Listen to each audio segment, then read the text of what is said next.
जहां डर होता है वहां विकास नहीं हो सकता, और जहां साहस होता है वहां डर नहीं हो सकता। जब हम कुछ नया करने के लिए सोचते हैं तो सबसे पहले हमारा डर ही हमें रोकता है कि कहीं फेल हो गए तो क्या होगा, यानी फेलियर का डर। मैक्सिमम लोग फेल इसलिए नहीं होते कि उन्होंने कुछ किया, बल्कि अधिकतर लोग कुछ नया करने का, कुछ अलग करने का साहस ही नहीं कर पाते हैं। आज सरकारी नौकरी में इतना कंपटीशन क्यों है? क्योंकि लोग जॉब की सुरक्षा चाहते हैं, और सुरक्षा की भावना का मूल क्या है? डर।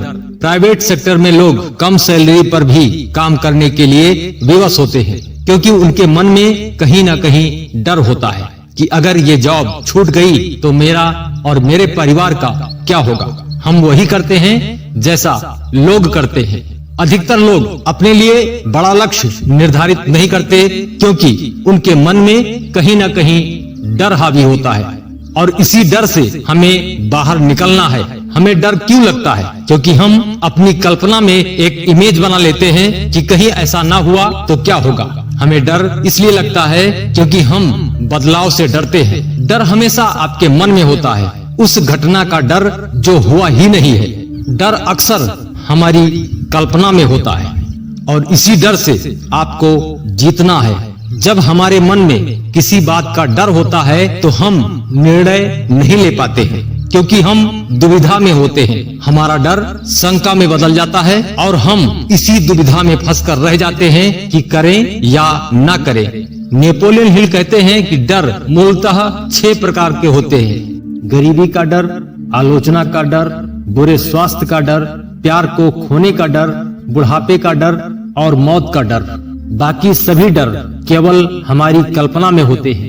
अगर हमें किसी बात का डर लगता है तो उसका सामना कैसे करें और अपने डर का इस्तेमाल अपने विकास में कैसे करें, इसी बात का हमें ध्यान रखना है। क्योंकि जो डर हमें परेशान करता है उसका समाधान जरूर होगा, बस उसी को हमें खोजना है।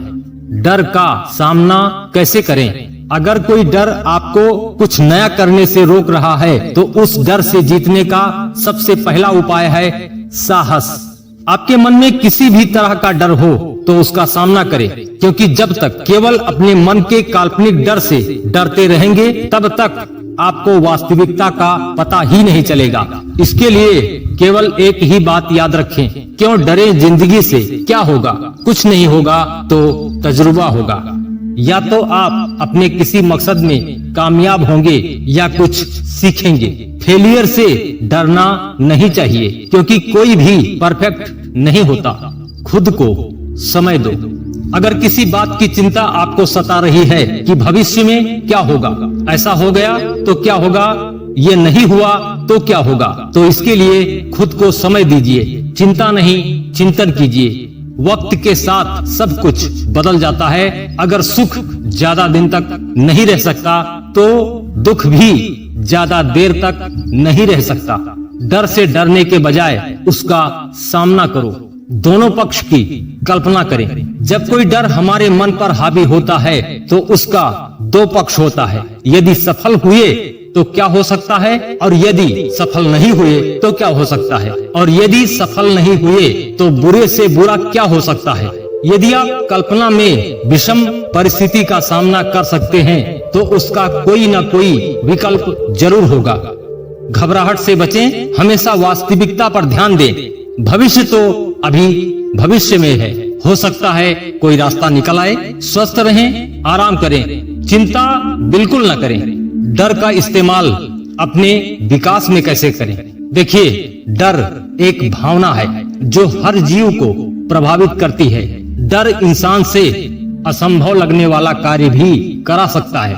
बस हमें ये देखना है कि हमें किस बात का डर लगता है और उस डर से निकलने का रास्ता क्या है। जैसे गरीबी का डर।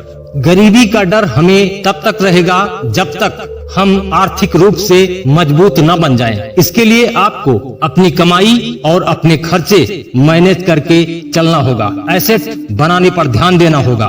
दूसरों के भरोसे रहने से बेहतर है अपने लिए कुछ किया जाए। नौकरी को खोने का डर तब तक रहेगा जब तक आप आत्मनिर्भर नहीं बनेंगे। दूसरा, आलोचना का डर। जब तक आप ये सोचेंगे कि लोग क्या कहेंगे, तब तक आप केवल यही सोचते रह जाएंगे।